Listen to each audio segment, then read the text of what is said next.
안녕하세요. 건강강사 박진선입니다. 오늘은요, 장폐색 운동 중에 앉아서 하는 방법은 없을까요? 하고 질문이 들어왔어요. 그래서 오늘은요, 앉아서 하는 방법을 같이 이야기 나누고자 합니다.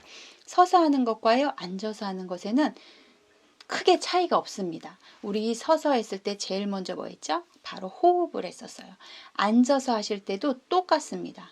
호흡을 하신다면요, 숨을 들이마시고 후 내뱉으시면서 호흡을 통해 장을 움직이실 수가 있는 거예요. 그래서 호흡만 해도 건강하다고 하는데요. 그건 사실입니다.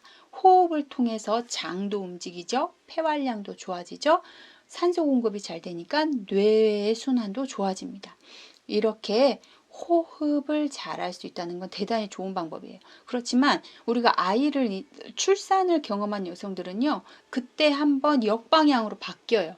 또 그 날씬해지기를 원해가지고 배에 힘을 잔뜩 주고 다니신 아가씨 시절을 경험했다면 그 가슴 호흡에 익숙해지셔서요, 배 호흡을 잊어버리셨을 수 있습니다. 그래서 다시 한번 호흡 교육을 하는 거예요.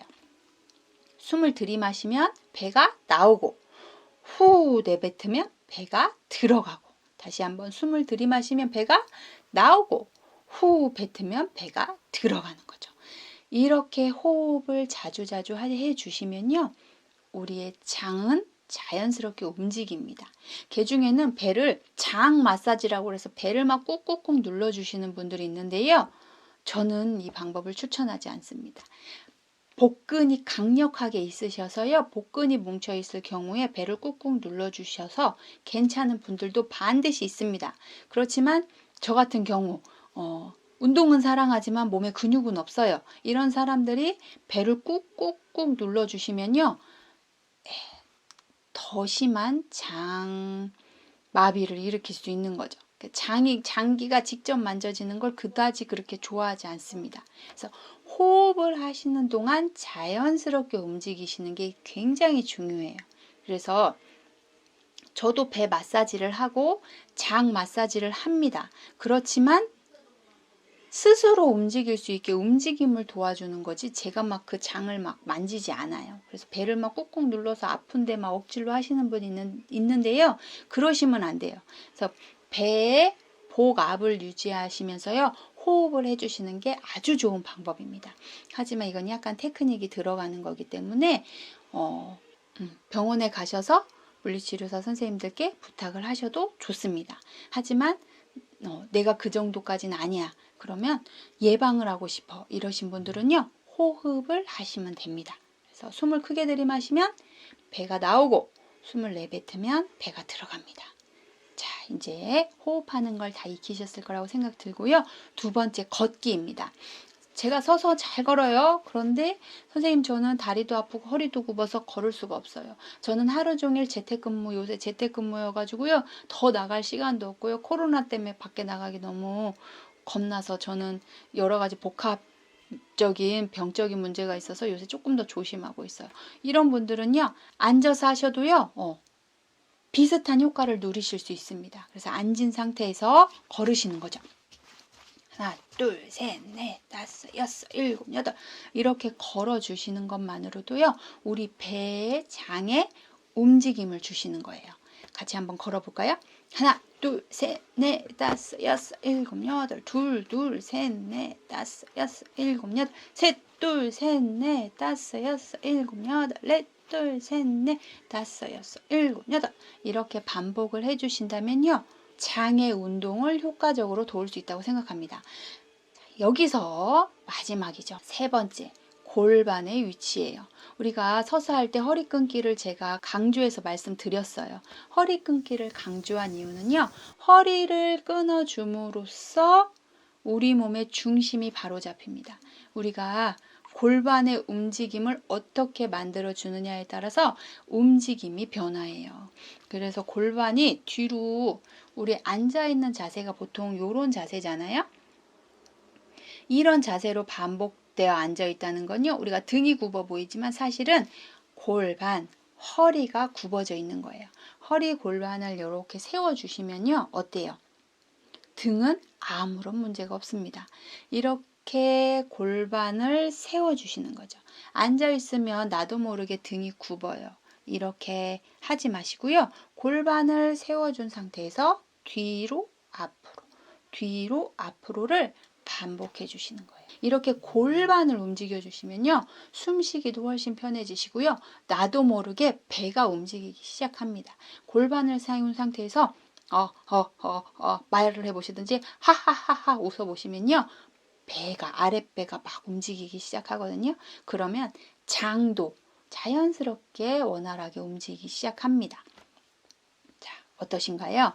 이 골반의 움직임이 정말 중요한데요. 사실은 젊은 분들조차도요.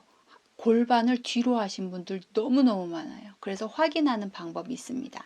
뒤에서 봤을 때 엉덩이를 실룩실룩 움직여 주시는 분들은요. 골반을 잘 사용하고 계시는 거예요. 이거는요. 젊음의 문제가 아니고요. 우리 신체의 역학적인 문제입니다. 그래서 우리가 앞으로 움직이시면요. 골반이 움직이기 때문에 엉덩이가 실룩실룩 움직이게 돼 있어요. 그런데 어때요? 팔자로 뒤뚱뒤뚱 걷는다든지 허리가 굽어서 걷는다든지 그럼 절대로 골반이 움직이지 않거든요. 그래서 젊으신 분들은 내 걸음걸이 할 때 내가 골반을 움직이고 있는지 그 모델처럼 이렇게 크로스 걸으시라는 얘기가 아니고요. 일자로 11자로 걸을 때의 모습을 말씀드리는 거예요. 이제 연세가 드신 분들은 허리가 굽었기 때문에 당연히 엉덩이가 움직이지 않아요. 그러면 에이 젊을 때나 움직이는 거지 나이 들어서 무슨 엉덩이를 에이 창피스럽게 이렇게 말씀하시는 분들도 있는데요. 아니에요. 이거는 젊음의 문제가 아니고요. 운동의 그 역학적인 문제입니다. 그래서 골반을 바르게 세워주시는 거예요. 바르게 세우시면 움직일 때 골반이 살짝 움직이게 돼 있습니다. 그렇게 되면 자연스럽게 엉덩이 근육도 쓰고 허벅지 근육도 쓰고 하기 때문에 처진 엉덩이도 업 되는 거죠.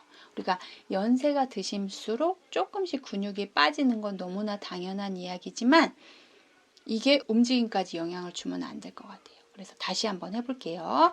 골반을 세웁니다.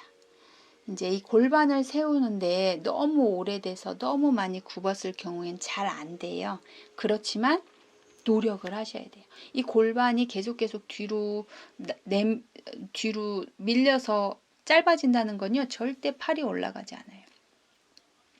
그래서 우리가 골반을 이렇게 한번 숙여 보시고 허리를 숙인 상태에서 팔을 올려 보세요. 절대 팔이 올라가지 않아요. 그런데 보통 팔이 올라가지 않는다고 병원을 찾으시고 저한테 말씀을 하시는 거예요. 그런데 팔 때문이 아니고 어디 때문이다?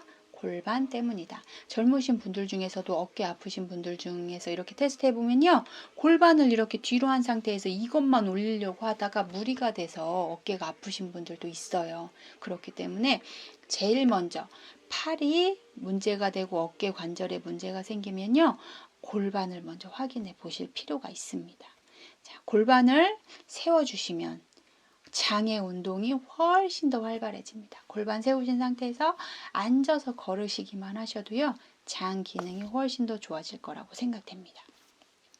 자, 지금까지요. 우리 앉아서 할 수 있는 장폐색 운동에 대해서 알아봤어요. 호흡하기, 두 번째는 뭐였죠?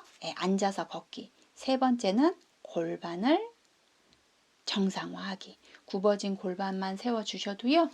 너무나 많은 변화를 경험하실 거라고 생각됩니다. 지금 혹시 장 문제로 변비약을 드시고 계신 분들이 있다면요. 이 골반 운동하고 호흡만 열심히 하셔도요. 우리가 드시는 약의 개수를 얼마든지 줄일 수 있습니다. 영상을 보시는 우리 구독자님들 꼭 도움이 되셨길 바라고요. 좋아요도 꼭 부탁드립니다. 그럼 저는 더 좋은 정보로 또 찾아뵙도록 하겠습니다. 그럼 안녕.